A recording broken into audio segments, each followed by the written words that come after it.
प्रेम प्रणाम प्रेमी सज्जनों। द्वापर युग के राजाओं के नामों की चर्चा हम करेंगे।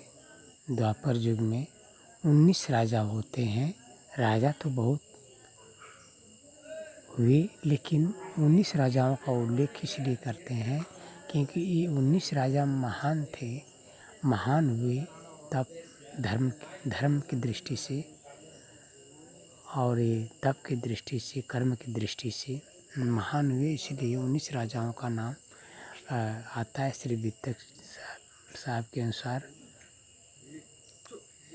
ऋषि मुनि राजा सब तपे, ऋषि मुनि राजा सब तपे,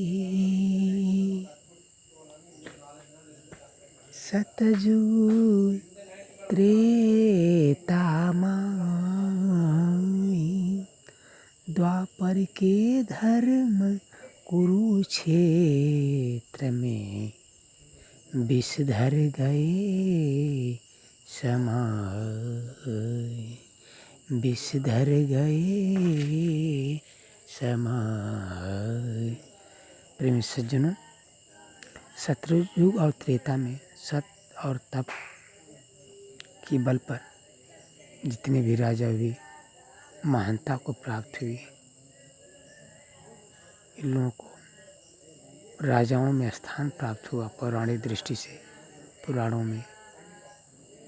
और द्वापर में 19 राजा होते हैं जिनको अपने कर्म, अपने धर्म के आधार पर इनको महानता हासिल हुई। कुछ वास्तव में राजा रहते हुए धर्म का कार्य किए, धर्म के साथ अपने संपूर्ण जीवन का निर्वहन किए। कुछ राजा ना होते हुए भी धर्म के रास्ते पर चले, धर्म को आगे लेकर गए, धर्म की रक्षा किए, धर्म पर ही वो अपना जीवन न्यौछावर कर दिए। और प्रेमी सज्जनों, उन 19 राजाओं का नाम हम आप लोगों के सामने बताना चाहेंगे। प्यारे सुंदर साहब जी, वो कौन कौन से राजा हैं जो कि द्वापर युग में होते हैं। सबसे पहले देवराज, देवताओं के राजा इंद्र राजा होते हैं। उसके बाद चंद्रमा राजा होते हैं। ये चंद्रमा राजा ने जो आकाश में भी दिखाई देते हैं, वो चंद्रमा एक राजा थे, वे चंद्रमा राजा हैं। उनके बाद पूर्वा राजा होते हैं। उनके बाद आय राजा होते हैं। आय राजा के बाद निर्मोक्ष राजा होते हैं। निर्मोक्ष बाद शांतनु राजा होते हैं। शांतनु के पुत्र चित्र राजा होते हैं। शांतनु के 2 पुत्र थे, चित्र और विचित्र। चित्र राजा होते हैं। चित्र के बाद में विचित्र राजा होते हैं। विचित्र के बाद में सत्यवती के गर्भ से ही व्यास जी का जन्म हुआ। उनके पिता पराशर थे।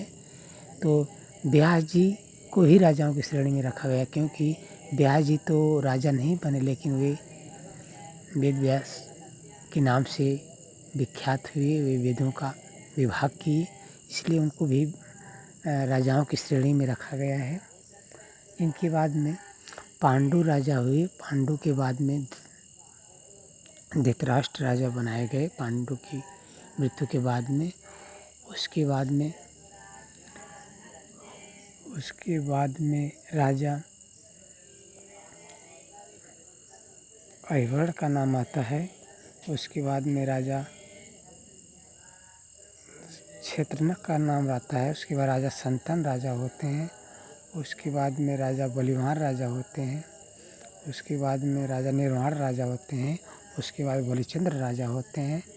और बलिचंद्र राजा के होने के बाद में पांडवों में सबसे ज्येष्ठ युधिष्ठिर राजा बनते हैं। लेकिन युधिष्ठिर को राजा की उपाधि मिली, राजा बने, लेकिन युधिष्ठिर का नाम पौराणिक दृष्टि से राजाओं में नहीं आता है।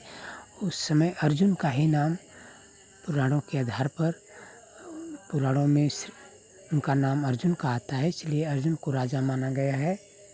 इनके बाद में अर्जुन के बाद में जब पांडव राज्य करने के बाद में जब पांडवों का शासन समाप्त हो जाता है, यानी 36 वर्ष महाभारत समाप्त होने के बाद 36 वर्ष राज करने के बाद पांचों पांडव हिमालय की ओर चले गए।